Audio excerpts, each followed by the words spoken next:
students. Welcome to our today's English class. Today we are going to discuss the character sketch of the three main characters of the play The Proposal. तो पहला character जो है जो अक्सर पूछा जाता है वो है नटालिया का कैरेक्टर स्केच। 3 या 5 मार्क्स का ये क्वेश्चन पूछा जाता है। तो इसमें हमें नटालिया के बारे में, उसकी क्वालिटीज के बारे में हमें सब कुछ लिखना है, जो कि इस जो प्ले में हमें पता चलता है जब हम उनके बारे में पढ़ते हैं। तो नटालिया जो है वो she is a young girl of 25 years. She lives in the neighbourhood of Lomov. जो नटालिया है वो 25 साल की एक लड़की है, वो लोमो के नेबरहुड में है। उसका बाप जो है वो लैंड ओनर है और वो एक गुड हाउसकीपर है खुद Natalia. And she is not bad looking. वो अगर बहुत ज्यादा खूबसूरत नहीं है लेकिन वो बहुत बदसूरत भी नहीं है। She is she is still unmarried and is searching for love और searching for marriage. her father calls her a lovesick cat. और लोमो जो है लोमो says that she is well educated but she doesn't seem to be so. She is very quarrelsome and abusive by nature. She begins a bitter quarrel with Lomo over a piece of land that has little value. But when she learns that Lomo has come to propose her, she forgets all about fairness and unfairness. She begins to wail over the lost chance or opportunity. She forces her father to call him back, and when Lomo comes back, she again picks a quarrel with him. This time it is over their pet dogs. Lomo becomes so excited that he faints. Now Natalia cries to her father to call a doctor. As soon as Lomo comes to himself, she says, yes, I am willing. Thus she accepts the proposal even without being made. तो Natalia जो है वो एक land owner की बेटी है जिसका नाम स्टीफन चिपको है। वो 25 years की है, वो एजुकेटेड है, वो अगर ज्यादा खूबसूरत नहीं है। शी सो वो एक गुड हाउसकीपर है। वो अपने घर का बहुत ख्याल रखती है, अपनी लैंड का बहुत ख्याल रखती है, अपने डैड का वो बहुत ख्याल, अपने फादर का बहुत ख्याल रखती है। जो लोमो है वो एक बार उसके घर पे उसके साथ शादी के घर से आता है, रिश्ता लेके आता है, रिश्ते की पेशकश लेके आता है। लेकिन चूंकि नटालिया जो है वो थोड़ी सी कार्लसम है और एब्यूजिव है, तो वो छोटी बातों पे लड़ाई मोल लेती है। तो जब वहां पे लोमो पहुंच जाता है तो नटालिया वहां पे एक छोटी सी land, valueless piece of land पे उसके साथ लड़ती है। और जैसे ही लोमो वहां से चला जाता है और इस बात ये पता चलने कि लोमो उसके साथ शादी की गर्ज से आया था, तो वो अपने बाप को उसके पीछे भेजती है उसको वापस बुलाने के लिए। और जैसे ही वो वापस आता है वो फिर से एक नॉनसेंस इशू पे वहां पे लड़ाई शुरू करती है कि उनकी कुत्तों के नस्ल के बारे में, जिसपे लोमो फेंट हो जाता है और वो वेल करने लगती है, मातम करने लगती है कि शायद उसने ये शादी करने की अपॉर्चुनिटी खो दी है। तो नटालिया जो है जैसे ही लोमो होश में आता है तो नटालिया कहती है कि वो शादी के लिए तैयार है, ऑल्दो लोमो ने अभी प्रपोजल दिया भी नहीं होता है। Natalia is not a character from real life. Natalia real life का कैरेक्टर नहीं है। No girl or woman in real life behaves the way Natalia behaved. This play is a farce and a humorous play, and Natalia too is a humorous character. तो ये Natalia का character था। And second character comes the character of Stephen Chubukov. जो Stephen Chubukov है, he too is a Russian land owner और property owner, बहुत wealthy person है। उसकी एक ग्रोन अप बेटी है जिसका नाम नटालिया है। जो चिपको है वो भी ख्वाहा होता है इस चीज का, वो भी इस चीज का ख्वाब देख रहा होता है कि उसकी बेटी जो है, जो घर पे है, जो अनमैरिड है, जो ग्रोन अप है, जो मैच्योर है, उसकी शादी हो जाए। और चिपको जो है वो एक ओल्ड मैन है। मैंने पहले कहा वो लैंड ओनर है। He lives in the neighbourhood of another land owner, namely Lomo.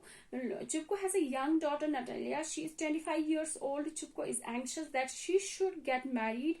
He thinks it is a burden to be father of a grown up daughter. Chipko जो है वो एक लैंड ओनर है, उसके साथ हमसायगी में उसके नजदीक उसका एक पड़ोसी जिसका नाम लोमो है, he too is a wealthy person। और चिपको की एक 25 साल की बेटी है जो अनमैरिड है। वो ऐसा समझता है कि ये एक कर्स होता है, एक बुरी बात होती है एक ऐसे बाप के लिए जिसकी बेटी बिना शादी के ही घर पे हो। तो चिपको जो है वो हिपोक्रिटिकल इन बिहेवियर होता है, वो हिपोक्रेट होता है। He speaks very sweetly to Lomov when the latter comes to his house. He calls him my darling, but then he feels that Lomo has come to borrow money. He makes up his mind not to lend him any money. And again his tone changes at once when he comes to know that Lomo has come to propose his daughter. He goes mad with joy. He says that his daughter is already in love. He calls her a lovesick cat. He says to Lomo, I had always loved you, my angel, as if you were my son. तो चिपको एक Hippocratic person है। जैसे लोमो उसके घर आता है, वो बहुत ही स्वीट टॉक करता है, बहुत ही वार्म वेलकम देता है उसको। जैसे उसे ये पता चलता है कि वो उससे कोई फेवर लेने आया है, उसको ऐसा महसूस होता है कि वो उसे मनी बोरो करने आया है, और वो मन ये सोचता है कि वो बिल्कुल भी उसको पैसा नहीं देगा। मगर लोमो के ये कहने के कि वो उसको शादी की पेशकश के लिए आया है, तो वो बहुत जल्दी अपना टोन चेंज करता है और वो उसको बहुत ही अलग अलग स्वीट नेम से, कभी डार्लिंग तो कभी माय स्वीट हार्ट तो कभी माय प्रिंस बोल के ये कहता है कि वो बिल्कुल इस रिश्ते के लिए तैयार है। वो बहुत देर से इस रिश्ते का इंतजार कर रहा था। और वो उसे ये भी कहता है कि उसकी जो बेटी नटालिया है एक बहुत ज्यादा सॉफ्ट दिल रखने वाली, प्यार भरा दिल रखने वाली लड़की है, और वो समझता है कि उसकी बेटी भी उसको बहुत ज्यादा पसंद करती है। चिपको seems to be an undue haste to marry off his daughter. He knows that Lomo's unsound both physically and mentally. Yes, he is too anxious to marry her, yet he is too anxious to marry off to him and thus get rid of her. Chipko is not a character from real life. No father behaves the way he does. The play is a humorous play and Chipko too is a humorous character. तो चिपको जो है ऐसा महसूस होता है कि वो बहुत ज्यादा हरी में है, बहुत ज्यादा जल्दी में है अपनी बेटी की शादी के लिए। अनड्यू जल्दी है, उसको बेवजह की जल्दी है। ऑल्दो उसको पता है कि जो लोमो है वो मेंटली और फिजिकली फिट नहीं है, उसका जो हार्ट है उसमें प्रॉब्लम है और वो मेंटली वो अक्सर परेशान रहता है, नर्वस रहता है। बट क्योंकि वो वेल्दी है, उसके पास बहुत ज्यादा प्रॉपर्टी है, तो वो अपनी बेटी की शादी उसके साथ कराना चाहता है जितना जल्दी उससे हो सके, और वो अपनी बेटी से पीछा छुड़ाना चाहता है। और वो इसलिए ये शादी कराना चाहता है क्योंकि उसको पता है कि अगली जो लोमोज जो है, इनकी जो फैमिली है वो बहुत ज्यादा वेल्दी और उसकी बेटी की बहुत ज्यादा प्रॉपर्टी मिल जाएगी। फिर से मैं कहना चाहूंगी कि चुबको जो है एक रियल कैरेक्टर नहीं है, रियल लाइफ कैरेक्टर नहीं है। रियल लाइफ में कोई भी फादर, कोई भी बाप ऐसा बिल्कुल भी अपनी बेटी के साथ नहीं करता है। तो then comes third character and that is the Ivan Vassilyevitch Lomov. Ivan Vassilyevitch Lomov जो है वो चुबको के नेबरहुड में रहता है, बहुत सालों से एक साथ रहते हैं, दोनों वेल्दी पर्सन हैं। आइवान जो है वो भी एक अच्छी फैमिली को बिलोंग करता है, वो लैंडलॉर्ड्स हैं, लैंड ओनर्स हैं, और वो 35 इयर्स ओल्ड हैं। वो समझता है कि वो उसकी परफेक्ट एज आई है, लाइफ का वो स्टेज आया कि जहाँ पे उसको अपना घर बसाना चाहिए और पीसफुली अपनी जिंदगी बसर करनी चाहिए। इस सिलसिले में वो चिपको के घर उसकी बेटी नटालिया का हाथ मांगने आ जाता है, लेकिन वहां पे वो अपनी दिल की बीमारी की वजह से, अपनी दिल की कमजोरी की वजह से और अपनी दिमाग की कमजोरी की वजह से वो मुद्दे पे नहीं आता, और बल्कि वो अपनी बातों में उलझता रहता है और इररिलेवेंट बातें करता है, बेसर और बेतुकी बातें करता है, और बेतुकी बातों की वजह से वो एक लड़ाई में इन्वॉल्व हो जाता है, एक छोटी सी जमीन के टुकड़े की लड़ाई में इन्वॉल्व हो जाता है। और जैसे ही वो लड़ाई सॉर्ट आउट होती है तो फिर दूसरे इशू पे वो इन्वॉल्व होता है कि कुत्तों की नस्ल के बारे में वो लड़ाई करनी शुरू कर जाते हैं। तो लोमो जो है जब ये आर्ग्यू कर रहे होते हैं तो चिपको आ जाता है, वो उनके साथ लड़ाई में शामिल होता है। तो कॉरल जो है बहुत ज्यादा बिटर हो जाती है, becomes so bitter that लोमो begins to feel very nervous. He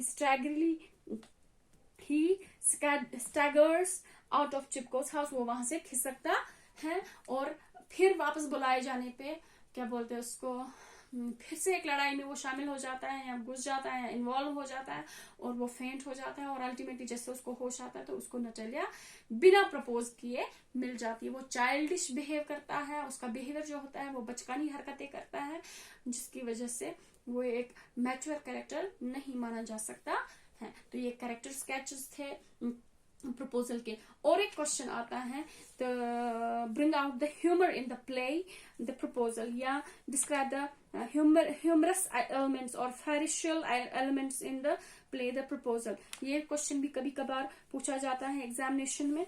तो ये जो प्ले है ये एक ह्यूमर है, ह्यूमरस प्ले है। its only purpose is to provide pure humor। all the situations in the play are ridiculous and unlikely। the play is about a young man's proposal of marriage to a young girl, and the young man is Ivan and the young girl is Natalia. After much clowning and horseplay, the proposal is finally accepted without being made। when Lomo comes to propose to Natalia, Chupko goes mad with joy। Chupko बहुत ज़्यादा खुश होता है, but very soon he and his daughter enter into a useless argument with Lomo। they abuse each other and each other's families। the quarrel becomes so bitter that Lomo can stand it no longer and faints। Natalia begins to cry because she thinks Lomo is dead। she thinks that all her chances of getting married are now lost। Lomo moves a little at once। Chipko puts Lomo's hand into Natalia's hand। He says to him, hurry up and get married। she is willing। Natalia says, yes, I am willing। thus the play leaves the reader chuckling for a long time। तो अजीब और गरीब वाक़ात इसमें होते हैं, छोटी छोटी बातों पे लड़ना और नर्वस हो जाना और फेंट हो जाना और फिर नटालिया का बात बात पे रोना, ये समझना कि शायद उसने ये चांस या अपॉर्चुनिटी, ये जो उसको मौका मिला था शादी के लिए, खो दिया है। और उनकी वो बीच की बहस और आर्गुमेंट्स और एक दूसरे को कर्स करना, एक दूसरे की फैमिलीज के नेम्स निकालना, ये इस सारे प्ले को, इस सारे ड्रामा को एक ह्यूमरस मास्टरपीस बनाते हैं। तो this was all about the drama or the play the proposal and the characters of the proposal। inshallah in our next lectures we will be continuing। ये तो बुक कंप्लीट होगी, अब हम ग्रामर पोर्शन की ओर आएंगे। ग्रामर कंप्लीट करने के बाद हम कोशिश करेंगे, अगर हमारे पास वक्त बचेगा तो हम रिवाइज करेंगे, लेकिन ये बुक यहीं पे कंक्लूड होती है। Please you go through the book, every topic and every poem, every prose section, every prose lesson, every poem, short story and drama आप पढ़िए और इंशाल्लाह you will come out with the flying colors in examination। till our next topic or next lecture, you keep revising and studying your topics. Till then, have a nice time.